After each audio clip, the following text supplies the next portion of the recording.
Doctor साहब, thank you for your precious time. I know अब आपका ज़रा बहुत बहुत मुबारक हो डॉक्टर साहब। आपका वक्त ज़रा ऑड है इस वक्त, लेकिन to bring this news to Pakistan. अब बताइएगा, आपकी खिदमत से आपके जो मेडिकल फील्ड के लोग हैं वो तो वाकिफ़ हैं, दुनिया के और भी बहुत से लोग वाकिफ़ हैं, लेकिन for all those watching right now, क्या है ऐसा ख़ास जिससे आपको ये एजाज़, जिसकी वजह से जिस पे एजाज़ आपको दिया गया है? ये तो अस्सलाम वालेकुम, ये तो मेरे लिए बताना बड़ा मुश्किल है, क्योंकि ये हम चाहेंगे कि आप अहाता करें कि आपने तहकीक, ऐसी बहुत से आपके मकाले पब्लिश हो चुके हैं, वो कौन सी तहकीक है जो सेंटर पॉइंट रहा है सबकी नज़रों का? देखें, मेरे अहबाब, मेरे ग्रुप, मेरे स्टूडेंट्स जो कि गुज़श्ता कई दिहाइयों से मेरे साथ काम कर रहे हैं, 30-40 साल से हम पाकिस्तान में ही काम कर रहे हैं, उनका ज़्यादातर हमारे काम का ताल्लुक माओं और नौज़ायदा बच्चों की सेहत और नशोनुमा से है। हमारी तहकीक का मंबा ये है कि हम ये जानना चाहते थे कि कौन सी ऐसे सोल्यूशन हैं जो कि ख़ास तौर पे पसमानदा ममालिक में, पाकिस्तान जैसे ममालिक में, दही इलाकों में जहाँ की गुर्बत, अफलास और इन चीज़ों का दौर हो, वहाँ ये चीज़ें नाफिज की जा सकती हैं जिससे कि अवामुन्नास और सेहत आमा में कोई फ़र्क पड़ सके। उस तहकीक की बुनियाद पर हमने ना सिर्फ पाकिस्तान में कई बड़े दही इलाकों में प्रोग्राम नाफिज किए हैं हुकूमत के साथ, बल्कि अफ्रीका में और दीगर ममालिक में भी उन चीज़ों को टेस्ट किया जा चुका है। हमारी तहकीक की बुनियाद पर जो इस वक्त इंटरवेंशंस या आप कह सकते हैं जो एक हल या एक पैकेज ऑफ सॉल्यूशंस तजवीज़ किया गया था, वो तमाम दुनिया में कई आलमी इदारे, ख़ासतौर पर यूनाइटेड नेशंस और इस तरह के इदारे जो हैं वो नाफिज कर रहे हैं, और इस वक्त उनकी वजह से काफ़ी ममालिक में, ख़ास तौर पे अफ्रीका में और साउथ ईस्ट एशिया के ममालिक में काफ़ी तरक्की भी हुई है। मैं ये चाहूँगा, जिस तरह मैं इससे पहले भी एक प्रोग्राम में कह चुका हूँ, कि काश कि उस तहकीक की बुनियाद पर पाकिस्तान में भी वैसे तरक्की हो जैसे कि दीगर ममालिक में अपनाने से तरक्की हुई है। डॉक्टर साहब, इतनी ज़बरदस्त किस्म की आपकी रिसर्चेज़ हैं, ऑब्वियसली आपकी दुआ भी अच्छी है कि पाकिस्तान में भी इसी तरह ही होना चाहिए। एक छोटी सी रिक्वेस्ट भी है और आपसे हम आइडियाज़ भी लेना चाहते हैं कि Pakistan is the only country in the world जहाँ के अभी तक पोलियो का खात्मा नहीं हुआ। आप कोई सजेशंस दे सकते? यकीनन आपको भी जब ये खबर पहुँचती होगी और पता चलता होगा तो आपको एक सेकेंड हैंड एम्बेरसमेंट तो हो ही सकती है कि दुनिया से ये चीज़ ख़त्म होगी, हमारे यहाँ नहीं हुई। कुछ आइडियाज़ देंगे कि how to go about it? देखिए, पोलियो का काफ़ी हद तक ताल्लुक जो है वो सेहत आमा से है।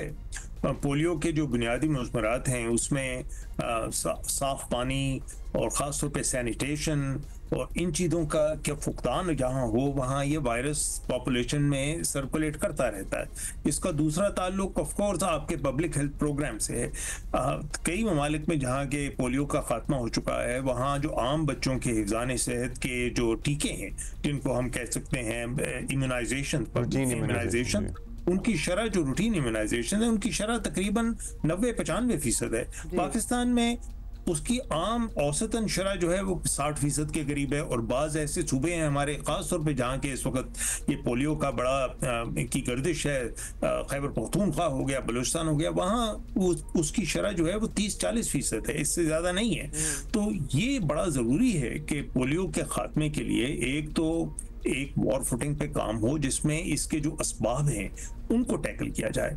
उन असबाब में बच्चों में मेलन्यूट्रिशन, उन असबाब में साफ पानी, नकासी का इंतज़ाम ना होना, पुअर सैनिटेशन, उसमें ये भी शामिल हैं कि आपके आम प्रोग्राम जो कि रूटीन इम्यूनाइजेशन के हैं वो हर जगह नाफिज हो, खास तौर पे दही इलाकों में। और चौथी बात ये कि पोलियो एक अकलौता मर्ज तो नहीं है ना, इस चीज का ताना बाना है बच्चों की आम सेहत से।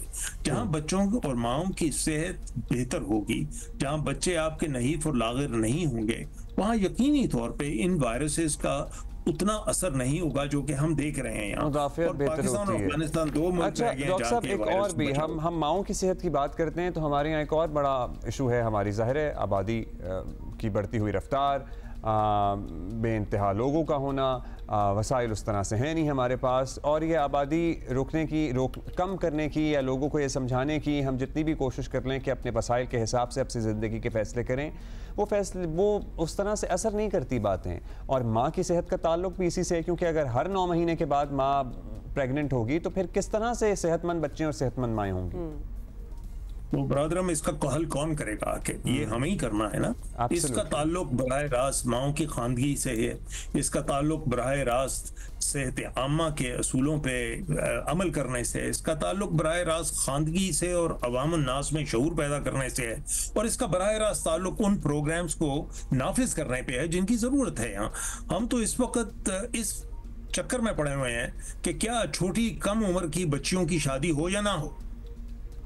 देखें हिंदुस्तान में इस वक्त उन्होंने एक पूरी मुहिम चलाई है जिसमें हजारों लोगों को उन्होंने गिरफ्तार कर लिया है, जहां के बच्चियों की कम उम्री में शादियां हो रही हैं। पाकिस्तान में इस वक्त ना सिर्फ ये कि कानून होने के बावजूद उस पर अमल नहीं होता, बल्कि ये है कि कई बच्चियों की खानगी भी जो है वो इस वजह से रुक जाती है कि हम उनको कब्ल अज़ वक्त बच्चे पैदा कर रहे हैं। सो इस वक्त जरूरी ये है कि इस पे हम जो सोशल डिटर्मिनेंट्स ऑफ हेल्थ हैं उन पे तवज्जो दें, जिसमें एजुकेशन, साफ पानी, नकासी, गुर्बत और इफलास का खात्मा, अवाम और उनकी सेहत और नशो नमा पे तवज्जो, इन चीज़ों पे तवज्जो दी जाए। और इसका ज़्यादातर ताल्लुक हमारे बड़े शहरों से फ़कत नहीं, हमारे देही इलाकों से है, और बड़े शहरों में हमारी जो कच्ची आबादी है उनसे। बहुत शुक्रिया डॉक्टर जुल्फ़िकार भुट्टो साहब, once again congratulation your big achievement.